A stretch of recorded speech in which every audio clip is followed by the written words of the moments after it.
नमस्कार. महात्मा गांधी विद्यामंदिर संचलित KBH माध्यमिक व उच्च माध्यमिक विद्यालय वडील, तालुका मालेगाव, जिल्हा नाशिक येथून मी प्राध्यापक जानकर देवेंद्र बाळकृष्ण, विषय अर्थशास्त्र, इयत्ता 12वी.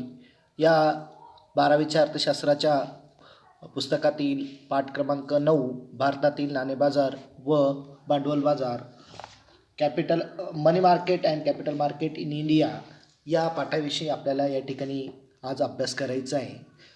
विद्यार्थी मित्रांनो, मागील पाठामध्ये म्हणजेच भारतातील सार्वजनिक वित्त व्यवहार, पब्लिक फायनान्स इन इंडिया या पाठामध्ये आपण सार्वजनिक खर्च, सार्वजनिक उत्पन्न, सार्वजनिक कर्ज, राज्य वित्तीय धोरण आणि वित्तीय प्रशासन यामध्ये राज्य वित्तीय धोरण आणि वित्तीय प्रशासन हा भाग अभ्यासत असताना या ठिकाणी वित्त ह्या शब्दाविषयी आपल्याला माहिती मिळालीच आहे. तर वित्त हा अर्थव्यवस्थेचा कणा असतो. मूलतः वित्त ही पैशाच्या व्यवस्थापनाशी संबंधित असते. यामध्ये व्यक्ती, उद्योगसंस्था आणि शासनाला विविध उद्देशासाठी आवश्यक असणाऱ्या निधींचा समावेश होतो. वैयक्तिक वित्त, औद्योगिक वित्त व सार्वजनिक वित्त असे वित्ताचे वर्गीकरण करता येते. मग निधी गतिशील करण्यासाठी आणि निधीचे वाटप करण्यासाठी त्या देशाची अर्थव्यवस्था जबाबदार असते. वित्तव्यवस्था देशाच्या आर्थिक विकासासाठी आवश्यक असलेल्या संपत्तीच्या निर्मितीस मदत करण्याचं काम या ठिकाणी करत असते. अशा ह्या भारतातील वित्त प्रणालीबद्दल आपल्याला जर जाणून घ्यायचं असेल तर भारताच्या वित्त प्रणालीमध्ये वित्तीय संस्था, वित्तीय बाजारपेठा, त्याच्यानंतर वित्तीय साधने आणि वित्तीय सेवा यांचा समावेश होतो. व वित्तीय बाजार हा वित्त प्रणालीचा एक महत्त्वाचा घटक म्हणून या ठिकाणी ओळखला जातो. ह्या प्रकरणात आपल्याला प्रामुख्याने वित्तीय बाजारांचा अभ्यास करायचा आहे. तर ह्या वित्तीय बाजारांमध्ये त्या वित्तीय बाजारपेठेचा अर्थ जर पाहायचा म्हटला तर वित्तीय बाजारपेठेत रोखे, भाग, व्युत्पन्न रोखे, सरकारी रोखे, विदेशी चलन यासारख्या आर्थिक मालमत्तांची खरेदी आणि विक्री या ठिकाणी केली जाते. व वित्तीय बाजारपेठात बँका, बिगर बँकिंग वित्तीय संस्था, दलाल, म्युच्युअल फंड, वटणावळ गृह या माध्यमातून हे बाजारपेठचे कार्य या ठिकाणी चालत असते. विद्यार्थी मित्रांनो, तुमच्या माहितीसाठी रोखे म्हणजेच बॉन्ड ही दीर्घकालीन निधी घेण्याचे साधन म्हणून कंपन्या किंवा सरकारद्वारे प्रस्तुत केलेले कर्ज साधन असते. त्याच्यानंतर उत्पन्न रोखे म्हटल्यानंतर उत्पन्न रोखे म्हणजे वित्तीय प्रतिभूतीच्या संदर्भाने एखाद्या मूलभूत मालमत्तेचे मूल्य रोखे, भाग, चलन, व्याजदर, वस्तू इत्यादींमधून मिळवण्याचं कार्य त्या ठिकाणी उत्पन्न रोख्यातून केलं जातं.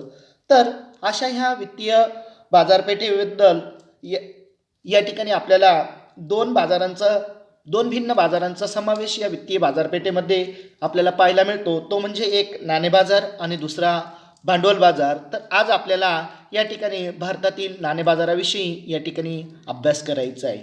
मग या नाणे बाजाराचा आपण पहिल्यांदा अर्थ पाहू. नाणे बाजार म्हणजे अल्पमुदतीचे कर्ज देणे व घेणे होय. हा सदृश्य पैशाचा किंवा प्रतिपैशाचा बाजार असतो, ज्यामध्ये अल्पकालीन साधने, उदाहरणार्थ व्यापारी हुंडे, सरकारी रोखे, वचनपत्रे इत्यादींचा त्यात समावेश केलेला असतो. अशी ही साधने अत्यंत तरल, कमी जोखमीची व 1 वर्ष किंवा त्यापेक्षा कमी मुदतीची परिपक्वता असणारी आणि सहज विक्रीयोग्य असणारी ही साधनं या ठिकाणी आपल्याला पाहायला मिळतात. तर अशा ह्या नाणे बाजाराचा अर्थ आपण या ठिकाणी पाहिल्यानंतर या नाणे बाजारातील जे संरचना आहे ती संरचना आपल्याला या ठिकाणी पाहिजे. तर भारताच्या नाणे बाजार हा दुहेरी स्वरूपाचा असतो. व या दुहेरी स्वरूपात एक म्हणजे संघटित क्षेत्र आणि दुसरं म्हणजे असंघटित क्षेत्र या 2 क्षेत्रांचा समावेश होतो. मग संघटित क्षेत्रामध्ये जर पाहिलं तर भारतीय रिझर्व्ह बँक, आपण त्याला RBI म्हणतो, रिझर्व्ह बँक ऑफ इंडिया, त्याच्यानंतर व्यापारी बँका, सहकारी बँका, विकास वित्तीय संस्था, गुंतवणूक संस्था, भारतीय सवलत व वित्तगृह, discount and finance house in India DFHI असं आपण त्याला म्हणतो. तर यांचा समावेश होतो. आणि असंघटित क्षेत्राचा जर विचार केला तर असंघटित क्षेत्रामध्ये सावकार, स्थानिक वित्तीय पुरवठा करणाऱ्या संस्था म्हणजेच बँकर्स व अनियंत्रित बिगर बँक वित्त पुरवठा मध्यस्थ यांचा समावेश होतो. विद्यार्थी मित्रांनो, जर भारतीय नाणे बाजाराच्या संरचनेचा मुख्य भारतीय नाणे बाजार जर पाहायचं म्हटलं तर भारतीय नाणे बाजाराचे महत्त्वाचे 3 केंद्र या ठिकाणी आपल्याला पाहायला मिळतात.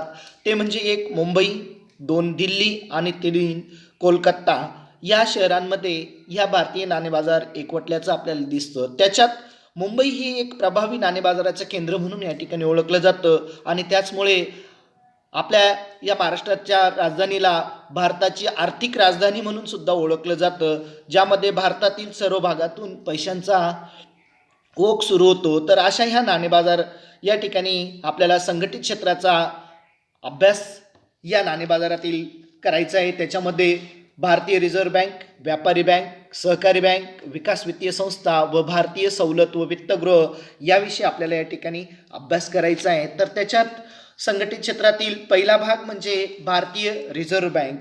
भारतीय रिझर्व्ह बँक म्हणजेच RBI. या RBIलाच मध्यवर्ती बँक असं सुद्धा म्हटलं जातं. हिल्टन यंग या आयोगाच्या शिफारशीनुसार भारतीय रिझर्व्ह बँकेची स्थापना करण्यात आली. भारतीय रिझर्व्ह बँक कायदा 1934 नुसार बँकेच्या मूलभूत कार्याला वैधानिक आधाराची तरतूद दिलेली आहे.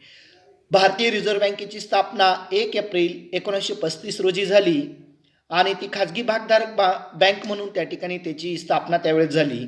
मग भारतीय रिझर्व्ह बँकेचे राष्ट्रीयकरण जर म्हटलं तर ते 1 जानेवारी 1949 रोजी झालं आणि नाणे बाजारातील एक महत्त्वाचा घटक म्हणून आजही भारतीय रिझर्व्ह बँकेला ओळखलं जातं. अशा ह्या भारतीय रिझर्व्ह बँकेचं किंवा मध्यवर्ती बँकेची काही प्रसिद्ध व्याख्या आपल्याला या ठिकाणी पाहता येतील. त्याच्यात डॉक्टर MS डिकॉक यांची एक व्याख्या आहे.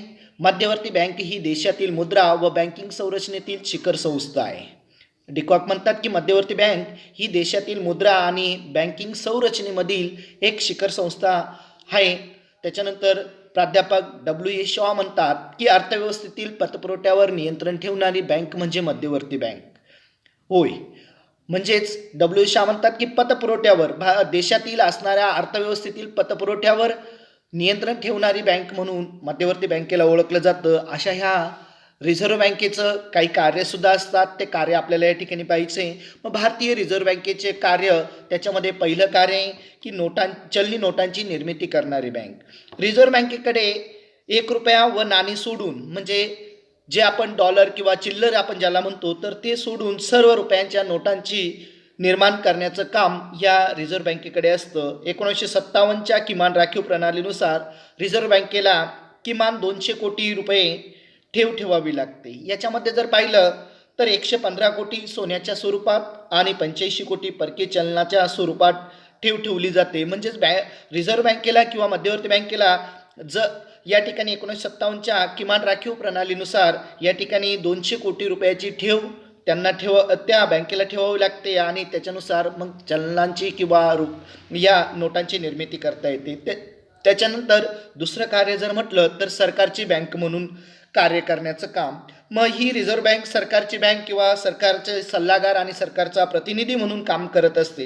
ही केंद्र व राज्य सरकारच्या व्यवसायाचे व्यवहार करण्याचं काम करते. त्याचबरोबर पैसे स्वीकारण्याचं काम, सरकारच्या वतीने देणी देण्याचं काम, तसेच सार्वजनिक कर्ज व्यवस्थापनाचं काम या ठिकाणी करत असते आणि त्याचबरोबर सरकारला आर्थिक विषयांवर सल्ला देण्याचं काम सुद्धा ही बँक या ठिकाणी करत असते. त्याचबरोबर तिसरं कार्य म्हटल्यानंतर बँकांची बँक.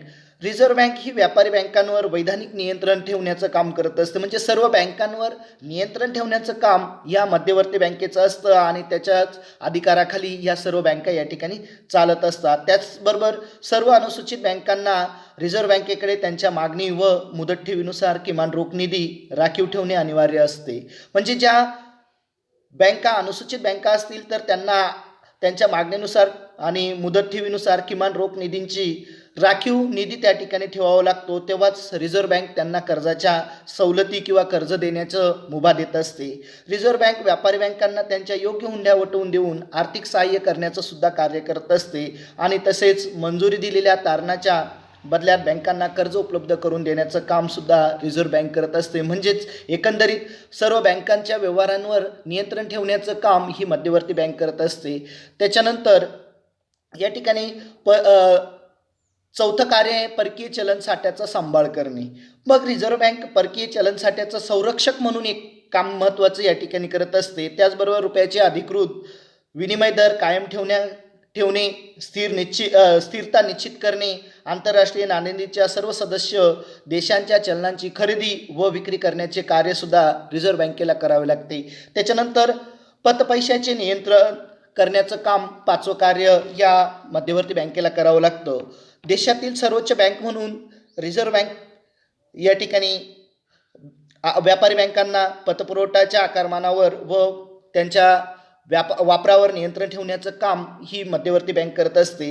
मग संख्यात्मक किंवा गुणात्मक साधनांचा वापर करून ही मध्यवर्ती बँक या व्यापारी बँकांवर पतनियंत्रणाचे धोरण आखून पतनियंत्रण त्यांच्यावर करत असते. मग संख्यात्मक पतनियंत्रणामध्ये बँक दर असेल, खुल्या बाजारातील रोखे असतील आणि रोकड निधीचे बदलते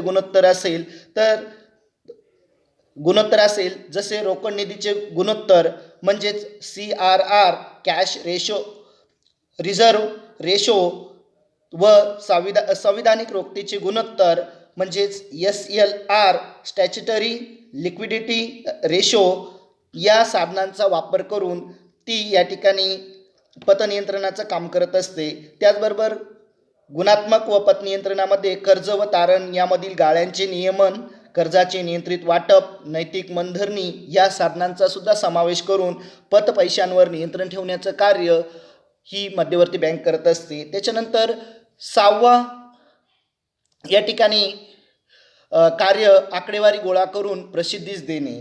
तर रिझर्व्ह बँक ही बँकिंग आणि अर्थव्यवस्थेतील इतर वित्तीय क्षेत्रांच्या संबंधित सांख्यिकीय माहिती संकलित करते आणि ती वारंवार वेळोवेळी ही प्रसिद्धीस